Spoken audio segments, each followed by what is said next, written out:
Good morning. We have a problem with translation in Galatians chapters 1 and verses 8 and 9. In some translations, in verse 8, if you preach a gospel other than the one the Apostle Paul preached, you could be condemned. And then in verse 9, if you preach a different gospel to that of the Apostle Paul, you could be cursed.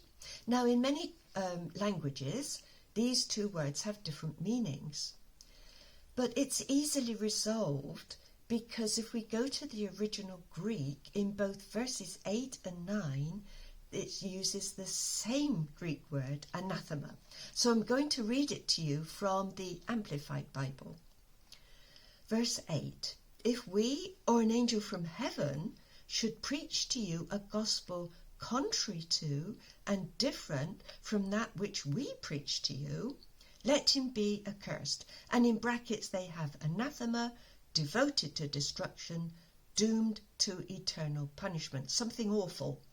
And similarly in verse 9, if anyone is preaching to you a gospel different from or contrary to that which you received from us, let him be accursed. And once again in brackets, anathema, devoted to destruction, doomed to eternal punishment. Now, many religions have listened to false angels, and they have produced religions of which the product has been awful. True Christianity should have good results. Many of these religions do not. So it's important that we stick to the word that Jesus Christ gave us and which the Apostle Paul preached. So is Watchtower then to be condemned for preaching 1975 and doctrines such as you must obey the governing body? Fortunately, it's not for me to say. But let's look at 1975. Fred Franz should never have put any emphasis whatsoever on 1975. He went back to Adam, and his view was that Adam was created, very quickly Eve was created, and then very quickly came the end of the sixth day. That's not what the Bible says. Adam said when Eve was created, at last, this is flesh of my flesh. So we have no idea when the end of the sixth day came.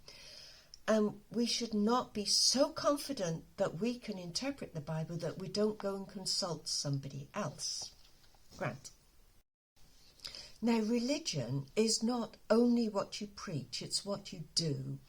John the Baptist said to us, if you have two coats and your friend only doesn't have any, then you share.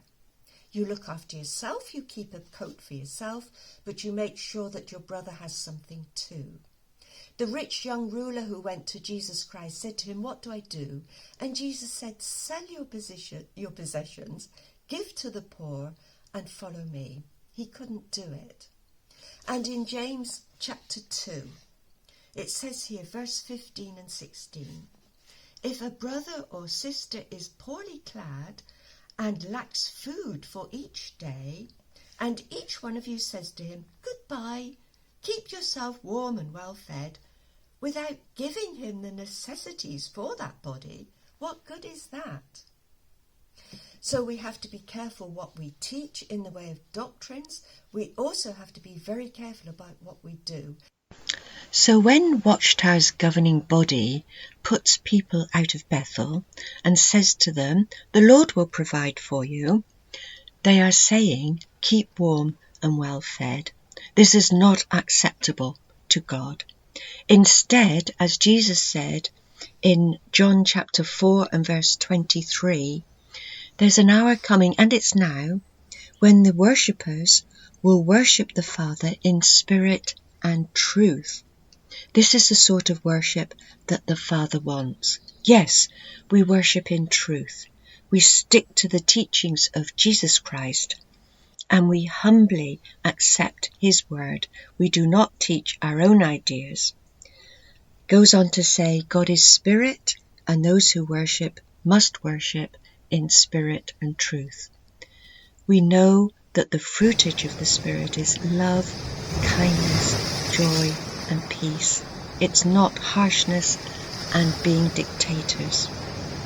So we will do our best to walk in the ways of God's Spirit, and therefore we will not be condemned, we will not be an anathema, but rather we will have God's good blessing. God bless you.